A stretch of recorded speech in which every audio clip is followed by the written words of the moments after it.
All right, good. Episode 11 of The Bad Batch, The Devil's Deal? Devil's Deal. Yeah, Devil's yeah, Deal. yeah. Everyone gets a blurb. Do you have any great poupon? And being a politician can give you quite the headache. No doubt. Yeah. Okay, so this week, Bad Batch, we Yep. find ourselves on Ryloth, Right? home of the Twi'leks and the Blurgs. Yep. And we get a little bit, it kind of opens up similar to last week's. Big crowd, Yep. winning an announcement of the Empire. This is their new world they're going to control. Yep. So I almost thought to myself, I'm like, did I click the wrong episode? But totally different. And it is kind of a self-contained story, kind of outside. Like the Bad Batch get a little bit of time here.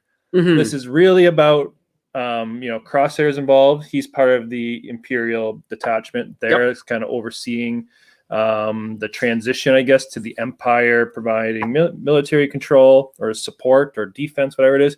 But really, they're mining and Making sure they're not vulnerable. Yeah. Yeah. Don't ask us what they're doing. Yeah. All you need to know is that we're protecting you. Yeah. So they got a refinery and some other secret stuff going on Ryloth. And we see, a veteran of the Clone Wars and Rebels, Hera Syndulla's father, Cham Syndulla, Yeah. in kind of a different role. Like the war has been won. There's no more fighting. And he's kind of looked to as the guy, like not like he's a the war hero. Yeah, he's like the guy, you gotta rally your folks and get us behind. He's the Maximus Decimus Meridius of the movie Gladiator. He's not Caesar. Yeah. But everyone loves him. Yeah. And then we have Orn Free-Taa, who's your, the senator who we've seen in Revenge of the Sith and the Clone Wars. He's a pile. Yeah, and he's your no time for him. He's your Joaquin Phoenix. Yeah, he pretty much is. Yep. Yeah, he wants he's the Joaquin Phoenix. Yeah, he wants to use Ryloth and get Ryloth. He's obviously getting paid out by the Empire. He's enjoying all the riches. Oh yeah. I don't even know if he lives on Ryloth. You know what I mean? He's that guy. He is literally the Joaquin Phoenix. Yep. Yeah. So they're butting heads, but anyways, the Empire wants to take control. Theoretically, they have peace. The people don't look very happy about it because they want Cham Syndulla. Yep. So then when they start peeling back that curtain a little bit, we see a green-skinned Twi'lek who they say, was it Miss Syndulla? I don't know. They say Syndulla, and immediately I'm like, is that Hera? But I'm like, no, okay, that's Cham's wife. Cham's wife, yeah. Hera's mother. Yeah, which is kind of neat to see. I don't think we've ever seen her in any other property. No, and I love how sneaky she is. Like, you can see where Hera gets that deviantness, right? Like, I think they did a really good job of the characteristics of her parents. So her father being the war hero, brave, and her mother's that, like, sneaky, kind of conniving. Almost feels like she's pulling the strings. Yeah, which is neat. And then, of course, not much longer after that, we see Hera and my favorite droid, Chopper. Hanging out, doing a little spying. They get busted. So they're basically, she's a teenager hanging out, doing rebellious things, but not too serious. No, but she's also acting on behalf of her mother and her uncle, right? Yeah. So it's not like she's causing mischief on her own. Like you can see that she believes in the idea of this rebellion before it was a rebellion. And she's already spying in on this refinery. Yeah, and it's like Cham's got to be, everyone knows what he's done in the war and stuff like that, and he's the person of interest, so he's got to be kind of on the up and up, the face.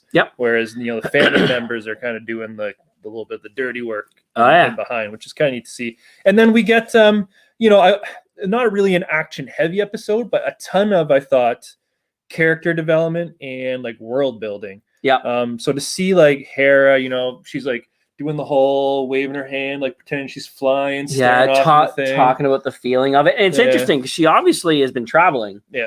Because I remember her being as American as the day is long in Rebels. Yeah. And she's rather Francaise in this. Yeah. So how did you feel about the accent? Unhappy. Unhappy? It's like, I feel worse about that than you do with the lack of hissing from Sid. Yeah. Well, that's how unhappy I am about it. Well, remember in the premiere, I had an issue with young Kanan Jarrus, Caleb Dune. And afterwards, I found out why I had an issue was because Freddie Prinze Jr. came back and voiced them. So it was like the adult voice in little Padawan's body. And I get for continuity, that makes sense. But for me, I don't know, I just felt off. And in this scenario with young Hera, I thought, changing the voice actor was fine. But disagree. I don't know, the accent for some reason didn't bother me as much. Like it was very noticeable. Bugged you. Big time. But considering the mom, it's an entirely different accent. I know, but both parents had the accent, so How would you feel if I showed up next Yeah. week and had like a South African accent while we? But what I think we're going to see though is she's going to leave, like she's going to get smuggled off that planet because it's kind of set up as a 2B. Yep. And if she never goes back, say to Ryloth and hangs out with Kanan and some more non-accenty, like more English American accents, right? Okay. Will she? Do you find that happen? I mean, it happens in real life, right? But you're the walking dictionary of Star Wars. Does that happen often in the Star Wars universe where their accent? No. It's if you're British, you're evil, and Daisy Ridley's still Brit. Yeah. Yeah. Anyway, but you'll see. Yeah, for some, I don't know why. I think I was just so happy just to see, or I was generally surprised to see Hera on screen. I was so excited when it was on Ryloth. Ryloth. So good. Such a great introduction. Yeah. I love the little bit of conversation between her, who's so emotionally driven, so feel oriented, and Omega, who is so analytical because she spends time with Tech, right? Yeah. So it's like, well, Tech says I can't learn until I can learn the instrument cluster. And she's like, but flying's a feeling. Yeah. The other line, just to kind of jump back, that I really liked was, what if their version of peace is not one we're willing to accept? Yeah. And I love that because the Ryloth are warriors, but they're not irrational. So they're not like some other systems we've seen in the Star Wars universe where they'll just fight for the sake of fighting. Yeah. Like you can see that there's, they're definitely not Mandalorians, but you can see the thought process. Like, what if this version of peace is not one we're okay with? Yeah.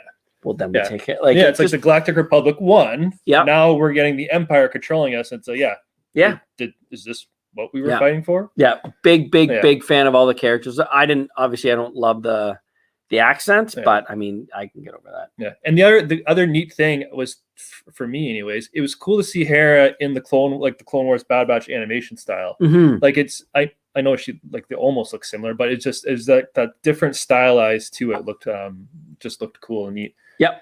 Okay, so we get basically she's warned, don't help, don't do these things. I'm trying to lead this peaceful thing, and she gets suckered in on going on another mission with her uncle. Supply run.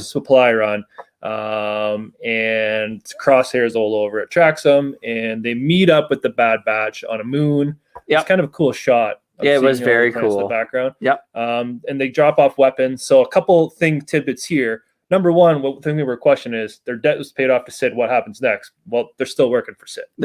Yeah. So they're running weapons. And I thought the other thing was interesting was no one questioned that it was a bunch of clones coming off this shuttle to bring them weapons. Yeah.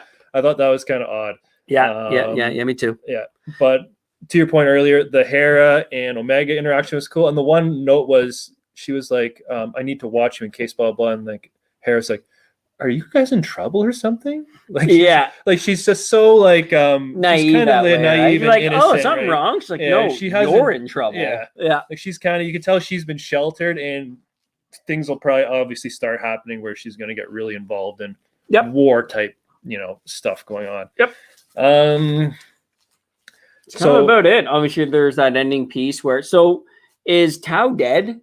Like, did Crosshair shoot him in the head? Yeah, so Orn Free-Taw executes, Crosshair executes Orn Free-Taw to set up Cham. Basically, now they're going to go for whatever. So that with her parents being detained, there's no way they're getting out. I don't think they're going to go that route.